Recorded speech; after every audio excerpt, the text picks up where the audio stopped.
Olá, povo de Deus, segunda-feira da 27ª semana do Tempo Comum, 4 de outubro de 2021, São Francisco de Assis. A nossa reflexão de hoje é a partir de Jonas 1, de 1 a 2, a 1 até o 11, e de Lucas 10, 25 e 37. Jonas é uma pequena história sapiencial, popularizada porque seu protagonista foi engolido por um grande peixe e vomitado 3 dias depois na praia. Não se trata mesmo de um profeta, mas de um personagem que Deus escolheu para pregar a conversão aos habitantes de Nínive na pequena história. Ele recusou-se a assumir essa missão e tentou fugir de Deus. Nesta fuga ele tomou uma embarcação, mas Deus foi atrás dele por meio de uma grande tempestade que ameaçava virar a embarcação e matar todos os tripulantes. Os tripulantes eram estrangeiros, professavam outra fé, não acreditavam no Deus de Jonas. Quando começa a tempestade, tomados de pavor, os marinheiros começaram a gritar, cada qual a seu Deus, e a lançar ao mar a carga do navio para o aliviar. Nesse momento, Jonas desceu para o porão, onde ele pensava que conseguiria fugir de Deus. Mas o chefe da embarcação o encontra dormindo e o manda rezar para o seu Deus, assim como todos os outros faziam para que a tempestade cessasse. Os marinheiros, então, decidiram tirar a sorte para saber por que acontecia tal desgraça. Jonas foi o sorteado e aí começa um diálogo entre Jonas e os marinheiros. E Jonas abriu o jogo com eles e lhes disse que estava fugindo de seu Deus. E Jonas lhes pede que o joguem no mar, pois tem certeza de que assim Deus aplacará a tempestade. Os marinheiros fazem suas orações para o Deus deles, que não o castiguem pelo sangue de Jonas, e o atiram ao mar. Imediatamente o mar se acalma. Os marinheiros passam a temer ao Deus de Jonas, que é engolido por um grande peixe. Ele ficou no ventre desse peixe por 3 dias e foi vomitado na praia, próximo de Nínive, onde deveria cumprir a missão que Deus lhe dera. Essa é a primeira parte da história de Jonas, que continuaremos a refletir amanhã e depois. Do nosso trecho de hoje, aprendemos que de nada adianta fugir da missão que Deus nos dá. Pode ser que estaremos fugindo de nós mesmos.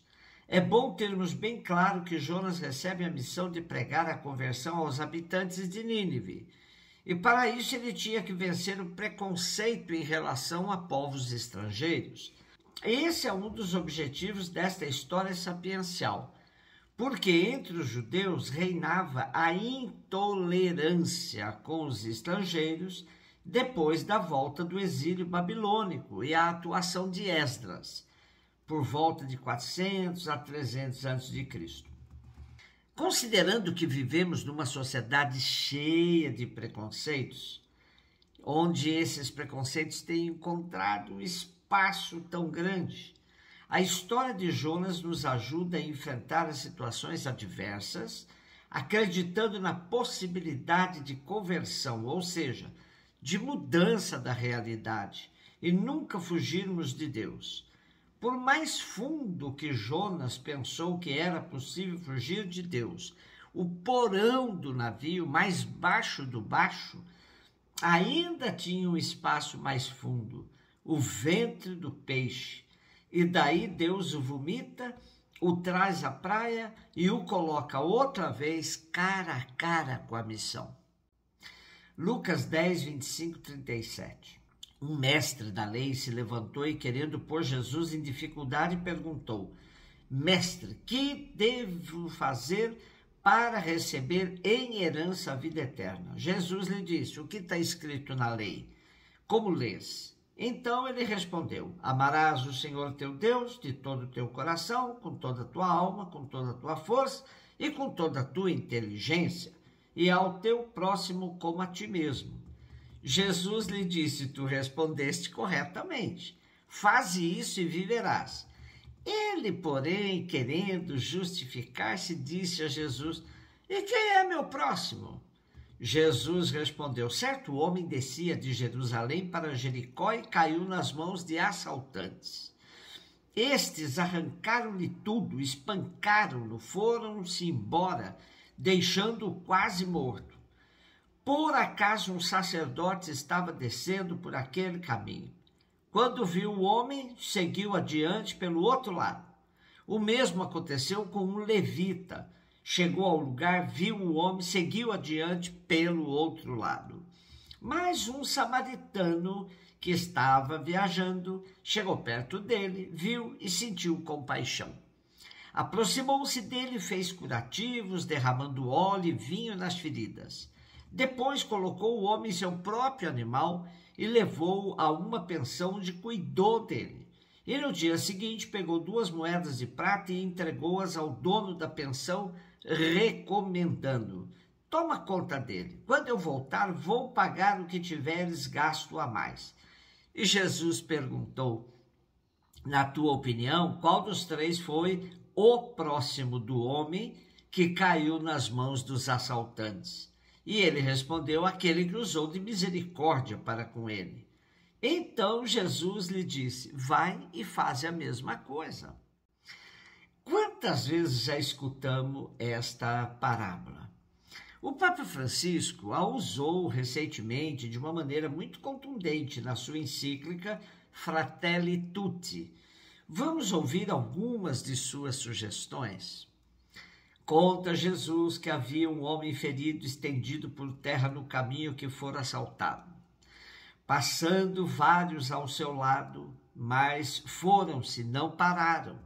Eram pessoas com funções importantes na sociedade que não tinham no coração o amor pelo bem comum. Não foram capazes de perder uns minutos para cuidar do ferido ou pelo menos procurar ajuda. Um parou, ofereceu-se proximidade, curou com as próprias mãos, pôs também dinheiro no seu bolso e ocupou-se dele. Sobretudo, deu-lhe algo que neste mundo apressado regateamos tanto. Deu-lhe o seu tempo. Tinha certamente os seus planos para aproveitar aquele dia a bem das suas necessidades, compromissos ou desejos, mas conseguiu deixar tudo de lado à vista do ferido e, sem o conhecer, considerou digno de lhe dedicar o seu tempo. Com quem te identificas? É uma pergunta sem rodeios, direta e determinante. A qual deles te assemelhas? Precisamos reconhecer a tentação que nos cerca de se desinteressar dos outros, especialmente dos mais frágeis. Digamos que crescemos em muitos aspectos, mas somos analfabetos no acompanhar, cuidar e sustentar os mais frágeis e vulneráveis das nossas sociedades tão desenvolvidas. Habituamo-nos a olhar para o outro lado, passar à margem, ignorar as situações, até elas nos caírem diretamente em cima. Dia a dia, enfrentamos a opção de ser bons samaritanos ou viandantes indiferentes que passam a largo. E se estendermos o olhar à totalidade da nossa história e ao mundo no seu conjunto, reconheceremos que todos somos ou fomos como estas personagens. Todos temos algo do ferido, do salteador, daqueles que passam ao largo e do samaritano. Portanto, nada de ficarmos classificando as pessoas e reforcemos o nosso lado de identificação com o samaritano. Celebramos hoje o dia de São Francisco de Assis. Talvez seja um dos santos com mais devotos em nossa sociedade atual. Ele é simpatizado até por pessoas que não professam a fé cristã. Seu apelo por uma fraternidade universal que vai além do relacionamento humano, pois inclui animais, vegetais e todos os demais seres, tem a adesão de todos os que já entenderam que vivemos de uma certa maneira todos interligados, todos os seres interligados. Há uma interdependência entre todos os seres. Com Francisco, aprendemos a ter um coração voltado para a defesa da nossa casa comum, com todos os seus habitantes. Um beijo no seu coração.